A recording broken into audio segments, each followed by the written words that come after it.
in journalism school, we were always taught to be objective. And of course, objectivity is a huge part of being able to bring that news out there and tell a story. But a little part of who you are will always be part of that story. And that is why it is so important to develop yourself as a person. And nobody talks about that, right? Because it seems like, so who talks about relationships in emotional release and being a better human being in journalism? It almost sounds too sissy. But honestly, I've been a journalist for 15 years now, and the better I have become as a human being, the better my stories have become. And I'm not talking about being a social servant and all of that. I'm just talking about being able to connect with another human being and being able to have empathy with the world around us. And that's really made me a better writer and a better journalist, apart from a filmmaker, for sure. So I get what you're saying, Tenzin. I just wanted to ask if you found certain things which are common between journalism and filmmaking or storytelling. Yeah, I think it was a sort of the basis and the first couple of steps of my filmmaking. The fact that I wanted to discover a story common between filmmaking and journalism. Okay, the fact that I questioned that story and I tried to delve deep into where the story began, how it began, who were part of it, all your whatever your 5 W's and 1 H's of journalism. That has to be part of my story, even if I'm telling the story of a mother and a daughter, right? So that, and my curiosity and my ability to question. As a journalist, you ask so many questions. You have the most beautiful situation in front of you, and you still like, nahi, but shayad aisa nahi, aisa bhi ho sakta hai, and it's ingrained, right? That little bit of the little critique in us and the little bit of cynic in us is always alive. And I don't think that's a bad thing, because I learned to critique my own script. I learned to talk to my actors and ask them questions about their own lives, which kind of opened my head up on how I can use this performer best. So it's very, very interrelated. It's so intertwined that I don't think if I did not have that 9 years or 10 years of journalism in my life, or those experiences as a journalist in my life, I don't think I would have been able to tell a story like Her First Time firsthand. Not to be just blowing my own trumpet, but a lot of people, when they saw the film, the first thing they said was, doesn't seem like you have never told a story before, doesn't seem like your first film. And apart from the production value and all that is secondary. I think the honesty in the storytelling that I managed to bring was because I knew what it takes to bring a story together, because of all of those 10 years of absolute hard work, going on field, talking to people, seeing the gore, seeing the breakdowns. So it is so, I'm so grateful for the fact that that's how my journey started. And now I feel that the universe already had a bigger plan for me, and that is why I became a journalist and all that. But yeah. We are trying to bring storytelling into journalism. So I was just wondering whether we could also bring out such issues through non-fiction stories, or if we come across any real characters who have these kind of stories to tell. So I was just wondering whether we could really make it. I really think you can do that. See, if you're picking out real stories and non-fiction in a non-fiction medium, for example, if you're telling the same story as a documentary, it would totally work. It would totally work. In fact, after Her First Time, I had so many people from different small towns in the country, especially from the south of India, writing to me about the taboo around menstruation in their villages. And I almost had the mind to pick up a camera and go shoot what happens with the girls over there and what happens with the women over there. And that platform is open for you. But that's documentary. That's capturing exactly what's happening for real. This one is recreation. This is fiction. So fiction would have been difficult, but creating a story out of non-fiction characters is totally possible. Documentary filmmaking is, in fact, I have made one. I wanted to ask, so we've spoken about your journey as a storyteller in terms of your filmmaking and in terms of your journalism, but I wanted to ask what is it like being a storyteller as an actor? Because then I feel you don't have as much freedom over the story you're telling. You're a bigger part, you're a smaller part of someone else's big story. Yes. So what is that journey like? Yes. And how is it different from the other two? Thank you for asking me that question. Number one, I would like to say that the fact that I was an actor and I am an actor for whatever X number of years before I told my first film just the fact that I could experience that those moments on set. I could connect with the director. I could try and translate and create a character. All of that I poured into her first time. All of that, because otherwise, just being a journalist, even though I was a television journalist and I had experience in behind the camera and all of that, but just doing that and suddenly picking out a crew of 20-25 people, managing a big set, figuring out costumes, translating what's on script on paper, on script to screen, all of that would have been difficult if I didn't know what the filmmaking space was like. So my experience as an actor definitely helped me in that, as in like I've done ad films with like 200 people crew, yeah. So I would just observe. I'd go to the DOP and ask him, what camera are you using? How much does it cost per day? Will I be able to use it for my next film? So I'd constantly be calculating all of that in my head. But apart from those, technicalities of filmmaking, I found more power in telling my own story than telling somebody else's story. And this is absolutely subjective, guys. I know people who are brilliant actors who bring themselves to a character so much that they don't feel the need to tell any other story. The stories that they are part of, उनको जो भी कहना है वो उसी में कह देते हैं. For me, I always felt a little incomplete as an actor. Maybe nahi, I don't think I'm that talented an actor.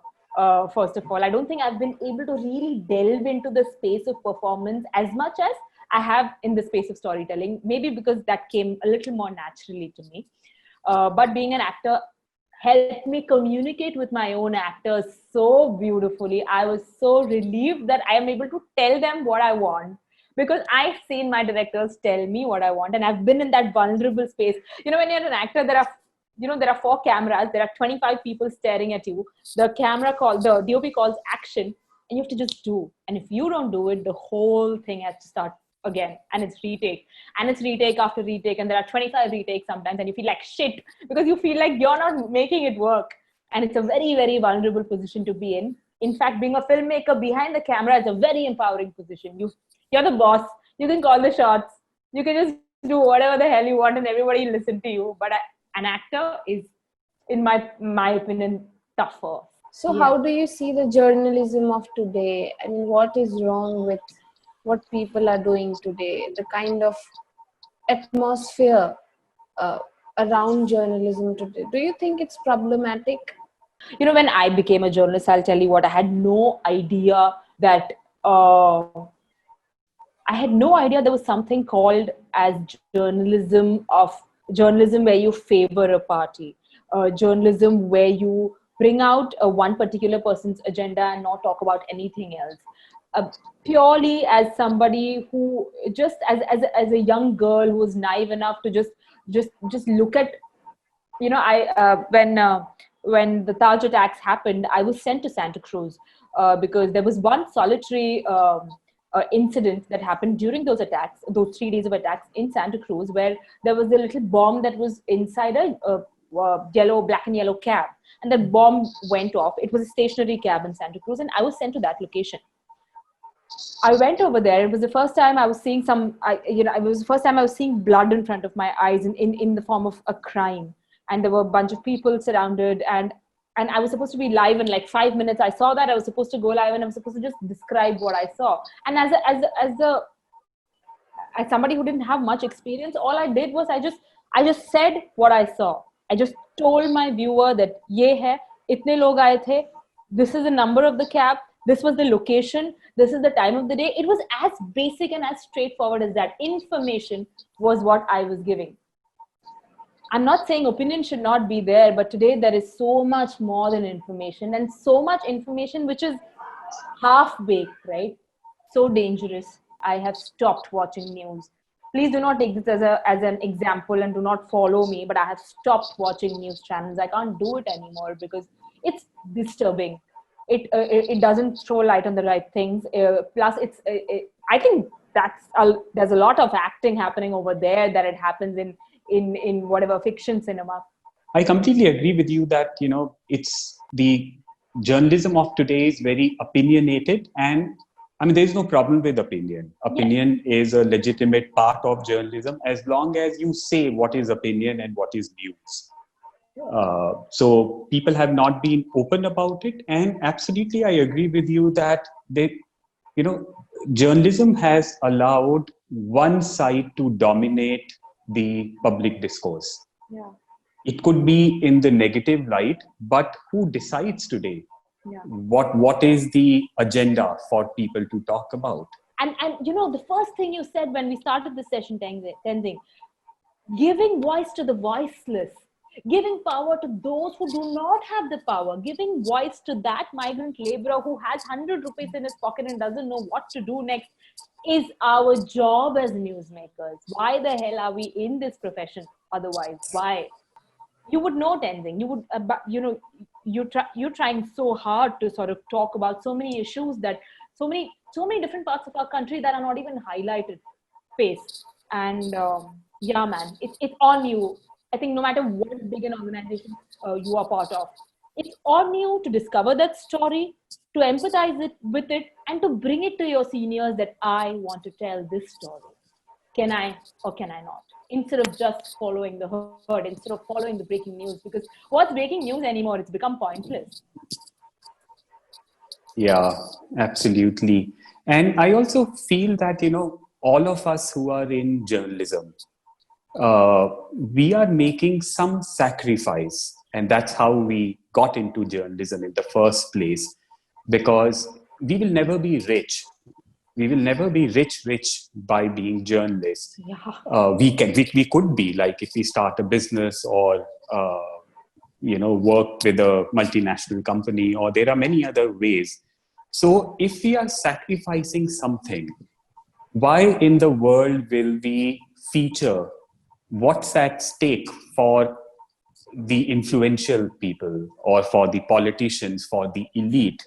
We have to, it's very natural. It should be very natural for us to give voice to people who do not have PR agencies at their disposal, So how sad it is when we are trying to defend the powerful. There can't be anything worse in journalism than when you think that powerful people need journalists to defend them. They have enough power and money to do that themselves. In fact, they launch attacks. Let's not go there, perhaps. Yeah. Yeah. Right. Now, you have done journalism. Do you think it's possible for journalists to do real storytelling within the budgets that we have in a newsroom, normal budgets, and also keeping in mind the fast turnaround time that we look at in journalism? The kind of time, energy, resources that are needed for in-depth storytelling is difficult if we are expected to produce news on an everyday basis in bulk and put it out there on prime time. But I'm sure there is a section in every sort of news space which gives space to sort of documentary format storytelling, right? Because as you mentioned yourself, picking up a camera, doing a couple of interviews, gathering some facts and putting a story, 2-minute or 1.5-minute story out there is pretty superficial. That's really, it's really just the tip of the iceberg, especially if you're targeting some real issues. And how many of us do follow-up stories anymore? I remember when I started journalism, the first rule that my editor, Ayaz Memon, he sat us down and he told us that you do a story, and if you're doing a good story, you better follow up on it. No other newspaper may follow up on it, but you got to. Eventually, even I forgot to do that. I do a story, I'd move on. I do it and I move on. And how many of us really look back at those interviews and look back at those people who you connected with? Because as a journalist, when you talk to people, even if it's on the phone or personally, you form a relationship with your, I don't want to call it subject, but you form a relationship with the protagonist of that story that you're telling. How many of us go back and check on them? Yeah, we don't. But just because you asked me about budgets, I think today with a decent smartphone and one small mic and some decent recording equipment and probably one person who will really do all the shooting for you, you can tell any story under the moon. Any story, it doesn't matter. As long as people can see what you're doing and hear what you want to say, it doesn't matter what light is coming from where and how beautiful your frame is looking. It's really not the point. All of that is, it's all makeup. It's all additional. If what you're trying to say comes through with the people that you're involving in the story, with what they say, with their everyday lives. I'd also, I'm married to a filmmaker myself. He's also a composer. That's why all these guitars over here. And he has told, he's a documentary filmmaker himself, and he's told 2 stories about Indian Army Jawans, Indian Army warriors. His name is, my God, I completely forget, Dada. He's from Arunachal Pradesh. Hanpan Dada. He has had real life Army Jawans recreate the Kargil war situation for him. Oh, that's another kind of experience. That's the form of storytelling that we should have within our news spaces today, is what I feel. It's not manipulative. It's still giving you all the facts. And yet it is looking at the characters in the story with so much empathy that you relate to them. You want to know more about Dada's life. You want to know more about how his wife managed, what his children are doing today. And yeah, of course, there was music, and there was that rush of emotion, and that basic sense of filmmaking that people do to make sure that the story is engaging enough. And that's okay. Even if you think it's manipulative, that's fine. That's a little bit of creative liberty. But the core of the story is the character and what he gave for the country, and what his intent was. And yeah, I think if that kind of standards can be achieved in newsmaking, it would. I don't know. I think we would go somewhere else. I think we would be a different world altogether. I only think that as journalists, we don't really involve ourselves in the post-production of the film as much, because number one, we don't have the time. Number two, it seems like, oh, it's a technical thing. Let them put the footage together and all of that. But I'll tell you what. Shooting it and all of that is obviously the basic primary part of the film, but the editing of it, the putting together of the music, the mixing of the sound, that's where your film comes alive. I know it sounds really boring. How can a film come alive in a sound studio when an engineer is doing some, technical goof ups with it? But if as journalists, if we can open our mind up to learning about a little bit about editing and a little bit about these post-production technicalities, I think you can tell a story as beautifully as a learned filmmaker, somebody who's gone to a school, right? I haven't been to a film school myself, but now that I'm learning a little bit about this, I think it also opens your mind up, because when you're shooting something, for example, you're shooting in a little village and talking about a school, okay, run for 20 children who are all kids of farmers. Now you go over there and you interview these children. But when you think about the editing process, you will take some long shots. You will take some cutaways. You will think about how beautifully you can tell this story. And I think that's a huge advantage. That's the advantage filmmakers have. And I think we can, as journalists, we can open ourselves to that space. Thank you. And thank you for who you are, what you do, and the kind of films that you are making. We need people like you. Divya. So our best wishes, let's keep in touch. Let's work together also sometime, produce something together. Absolutely. We would be honored to do that.